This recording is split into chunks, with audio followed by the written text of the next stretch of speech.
ಇದೀಗ ರಾಜ್ಯದ ಬಹುತೇಕ ಜಿಲ್ಲೆಗಳಲ್ಲಿ ಬೇಸಿಗೆಯ ತಾಪಮಾನ ಅಧಿಕಗೊಳ್ಳುತ್ತಿರುವ ಪರಿಣಾಮ ಕೆರೆ ಕಟ್ಟೆಗಳಲ್ಲಿ ನೀರು ಬತ್ತಿ ಅಂತರ್ಜಲ ಕುಸಿತಗೊಳ್ಳುತ್ತಿದೆ.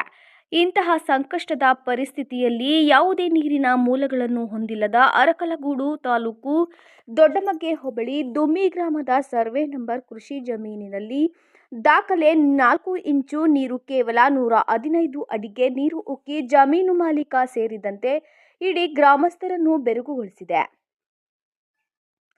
16 ವರ್ಷಗಳಿಂದಲೂ ನೀರಿಗಾಗಿ ಬೋರ್ವೆಲ್ ಕೊರೆಸಿದರೂ ಒಂದು ಹನಿ ನೀರು ಬಂದಿಲ್ಲ. ಇಷ್ಟಕ್ಕೆ ಸುಮ್ಮನಾಗದ ರೈತ ಅಂತಿಮವಾಗಿ ಸಾಲ ಮಾಡಿ ಹಠಕ್ಕೆ ಬಿದ್ದು ಗುರುವಾರ ರಾತ್ರಿ ಖಾಸಗಿ ವ್ಯಕ್ತಿ ತೋರಿಸಿದ ಜಾಗದಲ್ಲಿ ನೀರು ಕೊರೆಯಲು ಆರಂಭಿಸಿದ ವೇಳೆ 110 ಅಡಿ ಕೊರೆದಾಗಲೂ ನೀರು ಬಂದಿಲ್ಲ. ಆದರೆ ಕೆಲವೇ ಕ್ಷಣದಲ್ಲಿ 5 ಅಡಿ ಕೊರೆದ ವೇಳೆ ನೀರು ಉಕ್ಕಿದೆ.